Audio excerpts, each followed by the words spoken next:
One of the biggest mind shift or habit that I had to change in my business and life, most of the people, when something happens in their life, they are reacting instead of responding and instead of creating. And there is a very simple way to explain it. Just think about your morning. If you wake up and if you start, like you open up your phone, you start scrolling on Instagram and see someone has more followers, someone has more clients, someone has more, like a more beautiful salon. And suddenly, even though you were really happy and very excited and very inspired when you woke up, after looking at someone else's life, your mood changes, your motivation changes, your entire energy changes. And like, I want you to realize now that nothing has happened to your business, nothing happened to your life. But that's how people live. They let outside circumstances um, change their moods, change their day. And basically, they let the outside world decide what's happening inside here and inside here. And I used to think that this is how just life works. If I wasn't busy, I was worried. If someone canceled, I had all sorts of thoughts that, like they hate me, they went somewhere else, they don't like my work anymore. If I saw someone who is more successful, doing better nails, running their trainings much better, I felt so incompetent. I constantly questioned myself.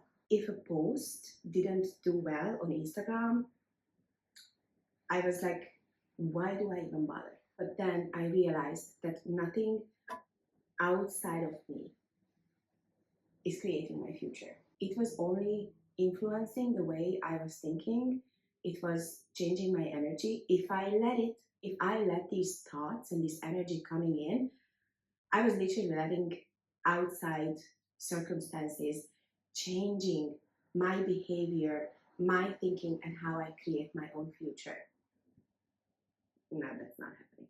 And I understand that that's really hard to kind of avoid, because every single day our brain receives thousands of different kind of information. What you see, what you hear, what people say, what clients tell you, what you see on social media, what your family believes, what your friends think. Now, if you allow every single one of them to control the way you think, then you will spend your entire life reacting instead of responding and creating the future that you actually want. Now, think about becoming an educator.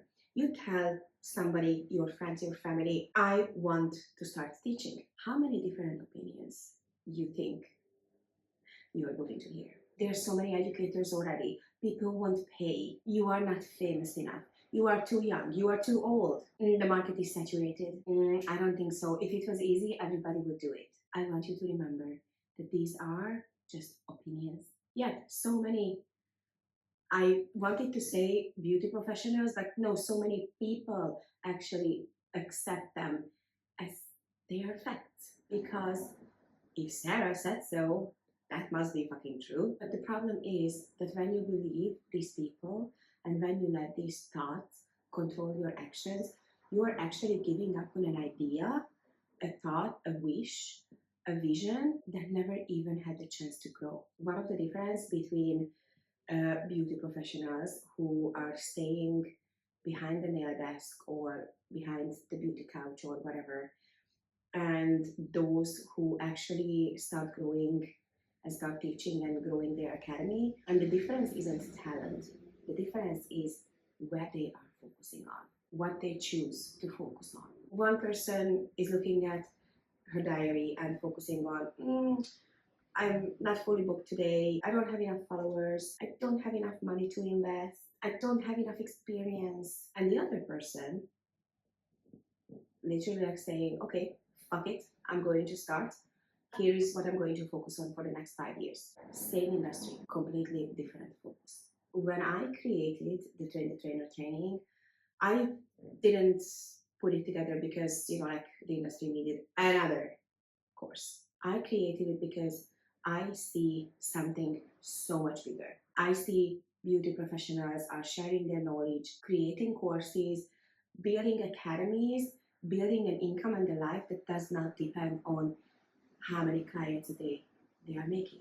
I had that vision for Beautypreneur Academy long before it actually happened. If I had just once looked at my circumstances, I would have probably put together my CV and started to look for a job in a coffee shop again. And kind of the same thing happened with the ChatGPT interview challenge.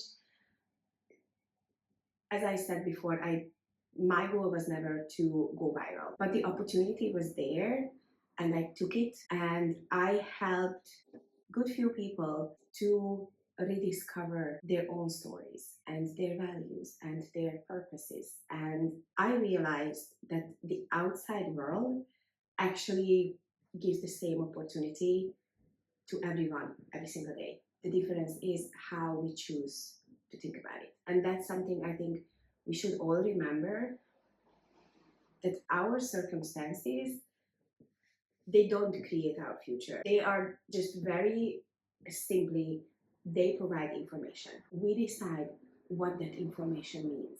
We decide whether it's a problem or it's an opportunity, whether it's a reason to stop or an opportunity to grow. So here's an exercise for us. I'm going to have to do it myself. I'm going to read that now.